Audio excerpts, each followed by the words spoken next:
कल को कोई आपका आरक्षण चुरा रहा था, आज कोई वोट चुरा रहा है, कल आपका जल, जंगल, जमीन, शिक्षा, अधिकार, हक सब कुछ चुरा लेगा।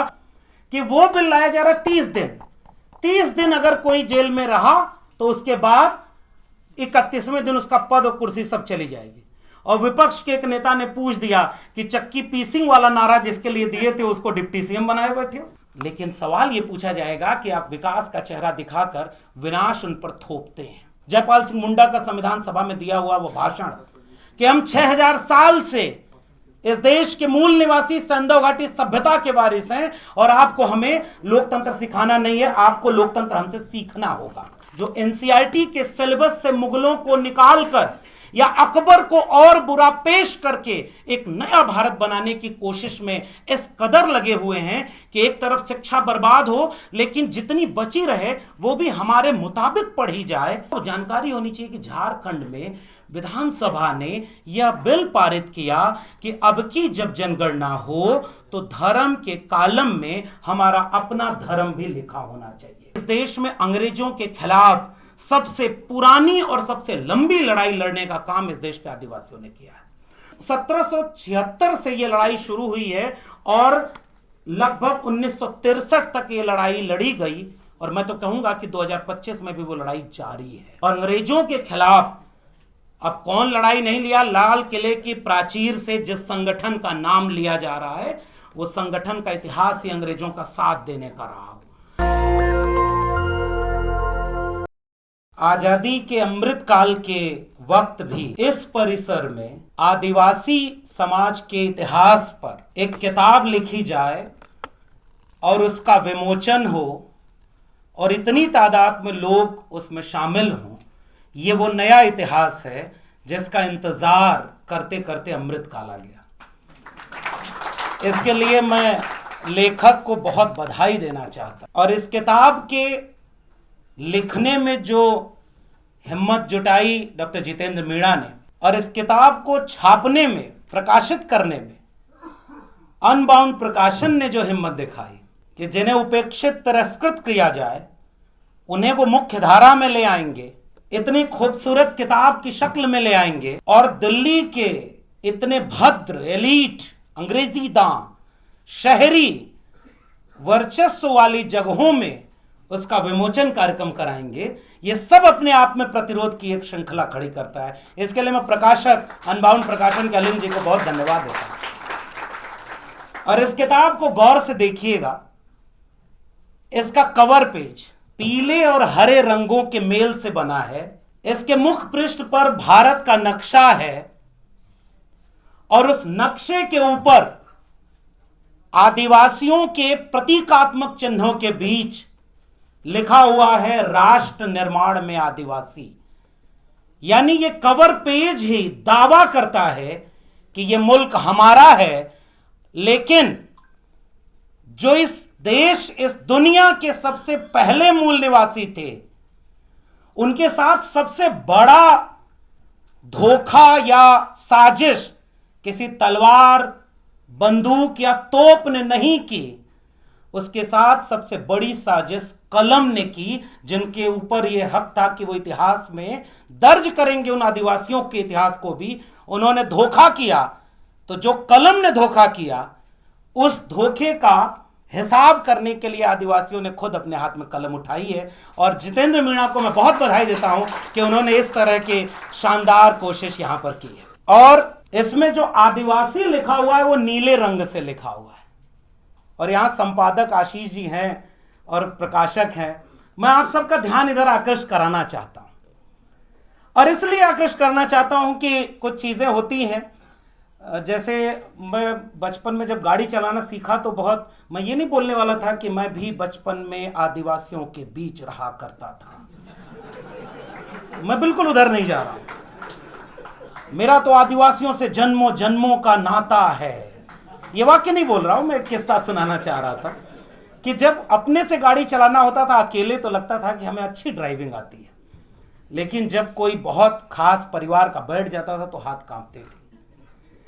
अब कोई अगर लेखक हो तो उसकी किताब पर बोलना आसान है, लेकिन लेखक से पहले कोई मित्र हो तो जोखिम भरा है कि भाई आप क्या बोलेंगे, संभल के बोलना। फिर भी मैं कुछ बातें इतिहास के थोड़े से पुराने पन्नों को उधेड़ते हुए, प्रोफेसर एन सुकुमार और प्रोफेसर मनोज झा यहाँ बैठे हुए हैं, प्रोफेसर सोना झरिया मिंज बैठी हुई हैं, मैं थोड़ा सा कुछ साल पहले पन्ना पलटना चाहता हूं। शायद दिसंबर या जनवरी का महीना था, साल 2018-19, और इस देश में 13 पॉइंट रोस्टर आया था। और इसीलिए मैं कह रहा हूं इस मंच पर यह बात बोलनी चाहिए, क्योंकि ये सारे लोग जो मंच पर हैं वो सारे उस आंदोलन से जुड़े हुए हैं। और उस समय पूरे देश में रोस्टर आंदोलन के खिलाफ जो अगुवाई थी वो दिल्ली विश्वविद्यालय ने की थी, उनमें हम लोग शुमार थे। लेकिन उसी बीच में जितेंद्र मीणा एक बार एक नया मुद्दा एक बैठक में ले आते हैं कि आदिवासियों के वन अधिकार अधिनियम से छेड़खानी हो रही है, और उन्हें कागज दिखाने के लिए कहा जा रहा है कि अगर आपको यह साबित करना है कि वो जमीन जिस पर आप नहीं आपके पुरखे रहते आए हैं वो जमीन आपकी है, इसके लिए आपको कागज दिखाना पड़ेगा। हम लोग भी समझे कि ये कौन सा मुद्दा है, इस पर हम लोग क्या करेंगे क्या नहीं करेंगे। लेकिन जितेंद्र मीणा ने उसका पूरा शोध किया हुआ था, और उसके बाद धीरे धीरे वो मुद्दा बना। और मुझे याद है जंतर मंतर पर एक बड़ा आंदोलन हुआ, और उस समय देश में यह नारा लगा था कि भले जेल में जाएंगे हम कागज नहीं दिखाएंगे। लेकिन शाहीन बाग की वो दादियों ने जो नारा लगाया कि उस समय सीएनआरसी के नाम पर संविधान से जो छेड़खानी हो रही थी, तब लोगों को लगा कि ये सारा झगड़ा तो केवल मुसलमानों के खिलाफ है, हमारा नंबर तो आएगा नहीं। लेकिन जब आदिवासी समाज का पूरे देश में आंदोलन खड़ा हुआ कि आप जो कागज मांग रहे हो असल में आपका निशाना हमारी जमीन है, और उस जमीन के नीचे जो खनिज संसाधन है जो हमारे हैं उसे आप छीनना चाहते हो। और उस समय मैं लेखक के बारे में बस थोड़ा सा परिचय देना चाह रहा हूं कि यह किताब भले बाद में आई, लेकिन लेखक ने आदिवासी मुद्दों पर बोलना, लिखना और लड़ना कई वर्ष पहले से शुरू कर दिया था। और कई ऐसे किस्से वो आते रहे जिसे हम लोग भी नहीं जानते थे। बाद के दिनों में तमाम लोग प्रोफेसर हैं। अब जैसे प्रोफेसर मनोज झा जी बैठे हुए हैं, संसद में मैंने एक वीडियो देखी कि ये दो लोग उधर से जा रहे हैं, सामने से कोई विपक्ष का सांसद आ रहा है तो अभिवादन किस शैली में कर रहा है, गली गली में शोर है। अब आगे वाला नहीं बोलता हूं क्योंकि संसद के परिसर वाली बात है। तो ये माहौल है।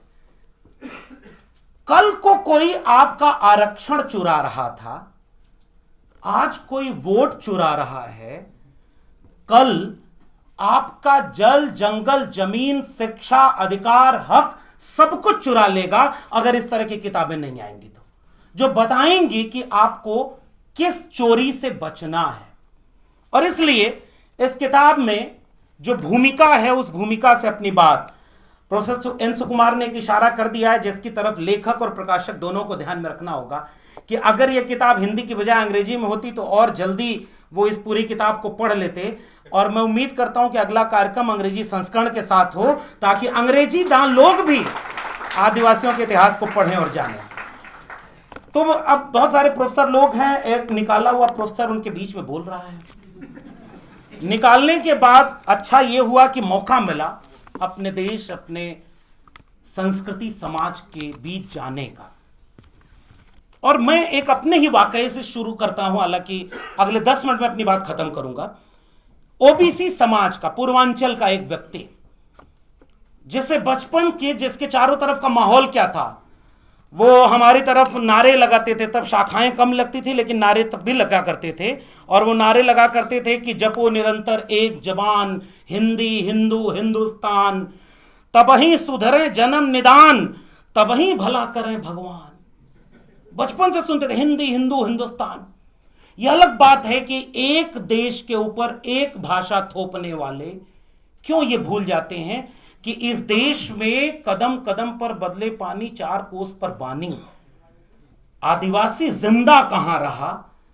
वो अपनी संस्कृति में जिंदा रहा, अपनी भाषा में, अपनी तहजीब में, अपनी परंपरा में जिंदा रहा, और वो आपकी एक रूपता में कहीं फिट नहीं बैठता है। मैं मध्य प्रदेश और महाराष्ट्र के बॉर्डर इलाके में, सुदूर इलाका, जहां एयरपोर्ट से उतर के भी आपको 5-6 घंटे, उधर से फोन आया तो मैंने कहा कि बहुत दूर है, मैं कैसे आ पाऊंगा।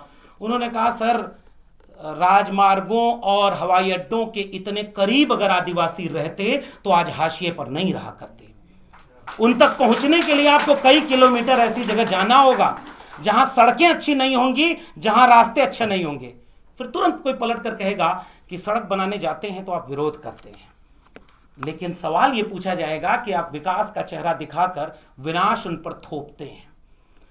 मैं गया वहां तो रास्ते में जहां जहां मौका मिला आदिवासी समाज के लोग स्वागत कर रहे थे। मैंने उस वीडियो को पोस्ट किया और प्रोफेसर मनोज इस बात को समझेंगे, क्योंकि जिस डिकास्ट होने की बात को हम लोग कहते हैं, आप सोचिए कि इस मंच पर अधिकांश लोग जब प्रोफेसर अंशु कुमार बोल रहे हैं या प्रोफेसर सोना झरिया मिंज बोल रही है या हम लोग, तो उसकी भी अपनी एक लोकेशन, एक पॉलिटिकल और सोशल लोकेशन है।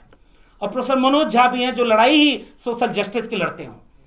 उन्होंने तिलक लगाया हल्दी का और चावल से, जो पीले हल्दी में लिपटे हुए चावल थे, उसको माथे पर ऐसे तिरछा लगाया, पीले गमछे को सर में बांधा और उस चावल से ऐसे छिड़काव किया। और उनकी थाली में एक दीपक था और उसके बगल में नारियल रखा हुआ था।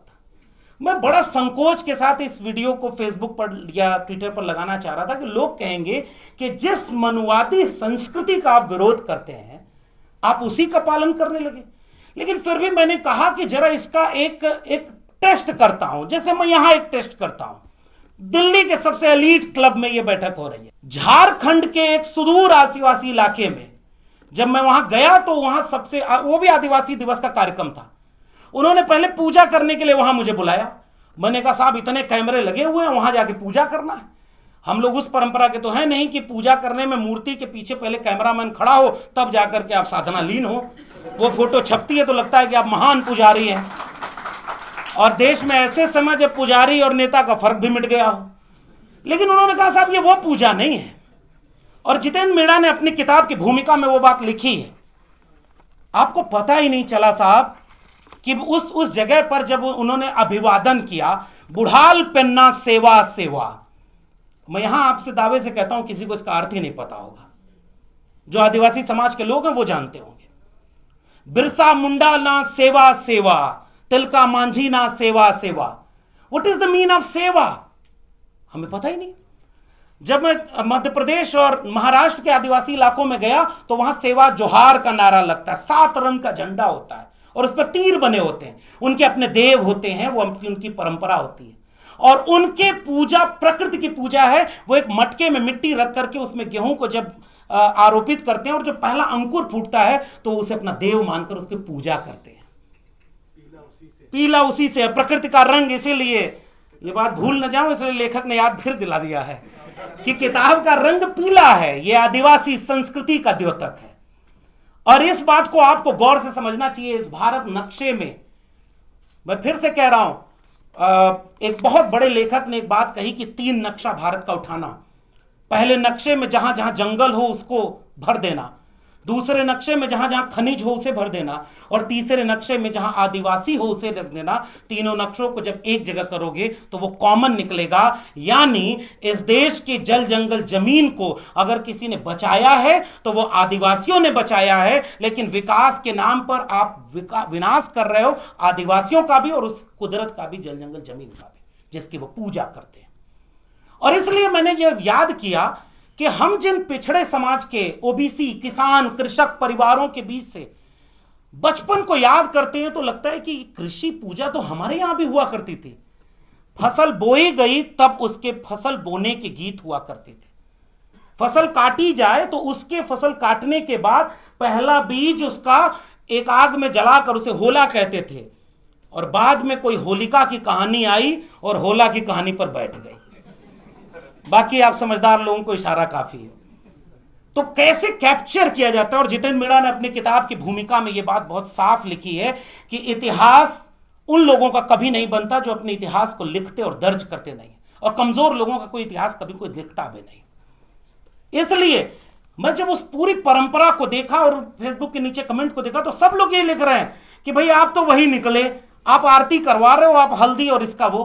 तब मुझे लगा कि इस देश में अभी पता ही नहीं लोगों को कि आदिवासियों की संस्कृति क्या है और वैसे ही कृषक समाज की संस्कृति क्या है, कृषक समाज की परंपरा, हमारे यहाँ ओबीसी घरों में भी आप पुरानी परंपरा में जाएंगे तो पीले गमछे से स्वागत होता है, हल्दी और चावल और दूब उस शादी में सबसे पवित्र मान करके उसकी पूजा होती है।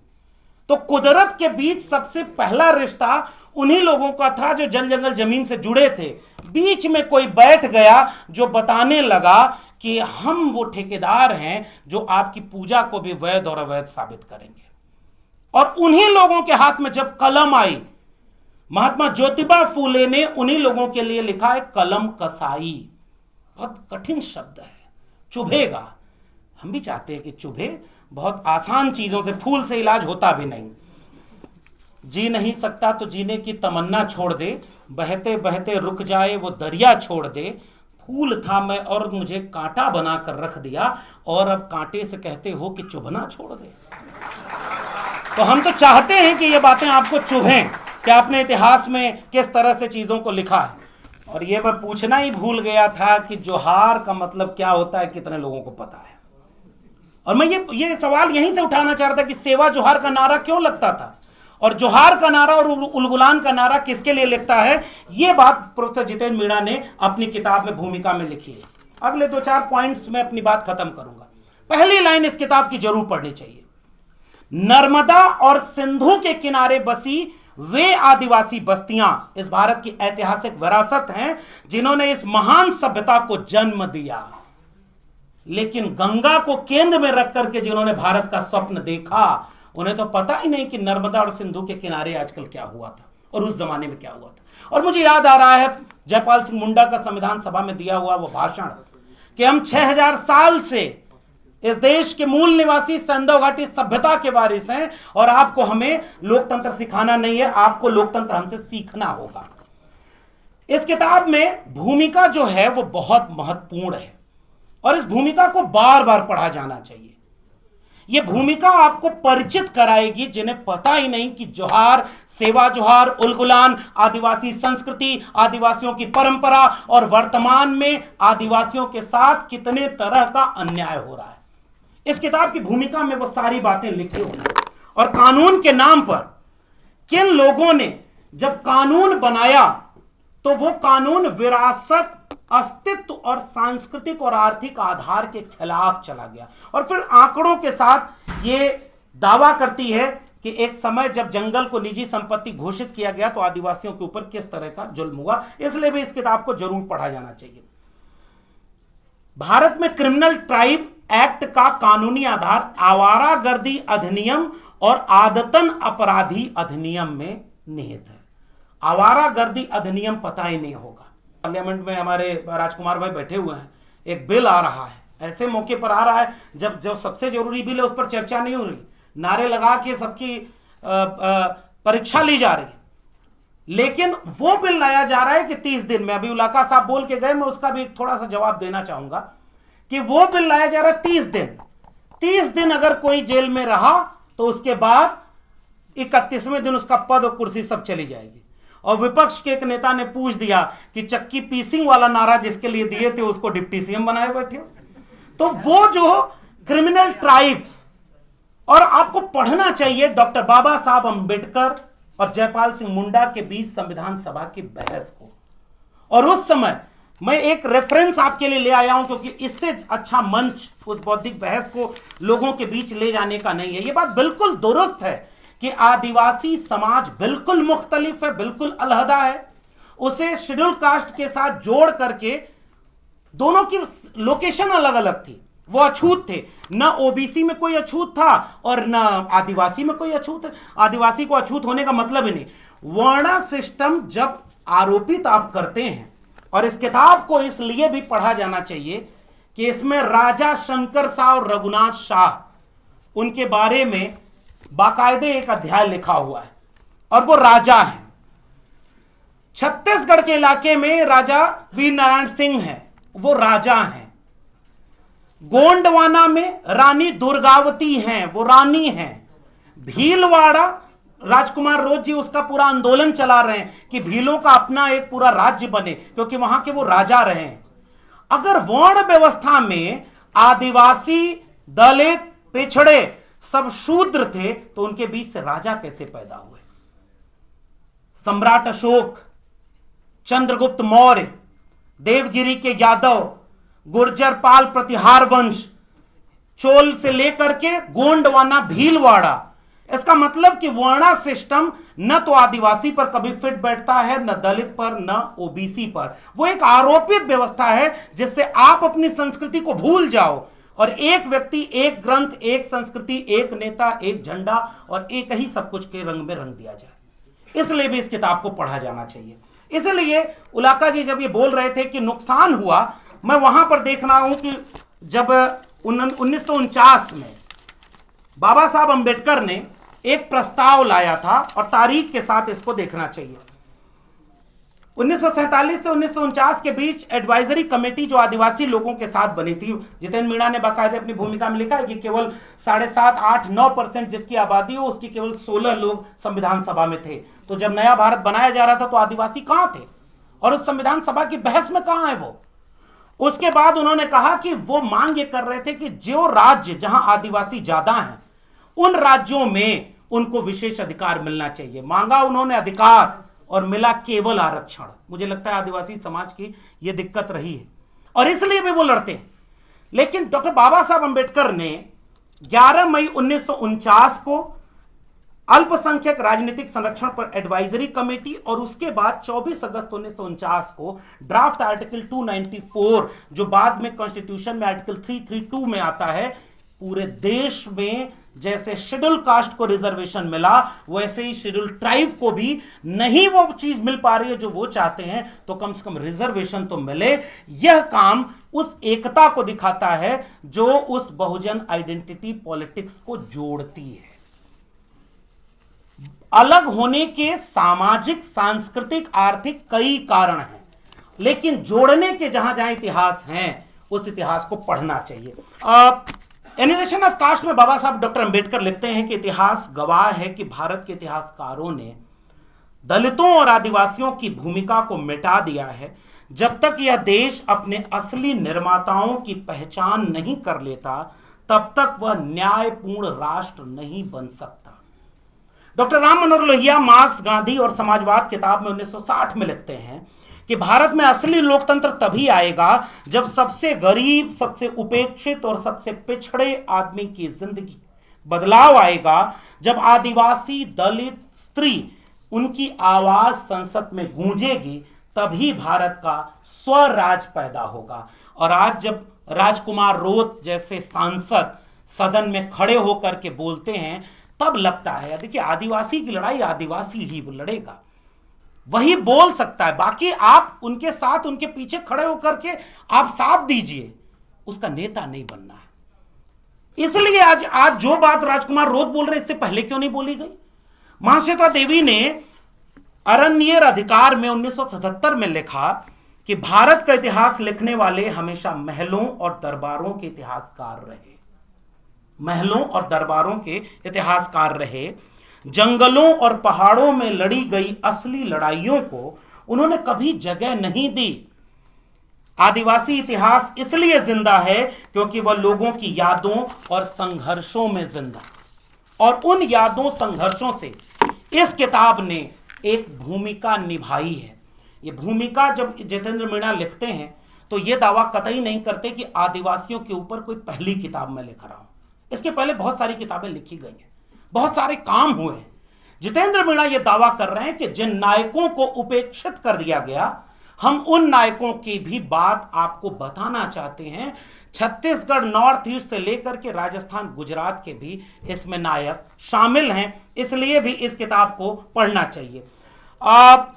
एक कोटेशन, एक दो बस पढ़ के मैं अपनी बात खत्म करूंगा। हालांकि पेज नंबर 33 पर इन्होंने वनवासी वाले संकट के ऊपर भी इशारा किया है कि कुछ लोग आदिवासियों को वनवासी कहकर के अपनी संस्कृति भी थोप रहे हैं, जबकि आदिवासी संस्कृति का उनसे मेल नहीं है। आपको जानकारी होनी चाहिए कि झारखंड में विधानसभा ने यह बिल पारित किया कि अब की जब जनगणना हो तो धर्म के कॉलम में हमारा अपना धर्म भी लिखा होना चाहिए। जब उनका धर्म अलग, उनके देवी देवता अलग, उनकी संस्कृति अलग, तो उनके ऊपर आप एक धर्म, एक भाषा, एक नेता क्यों थोपेंगे। और इस बात को इस किताब में जरूर लिखा गया। और इस किताब को बाकी नायकों पर वक्त कम है इसलिए छोड़ देता हूं। इसके आखिरी पन्ने पर भारत के आदिवासी विद्रोह करके एक सूची दी गई है।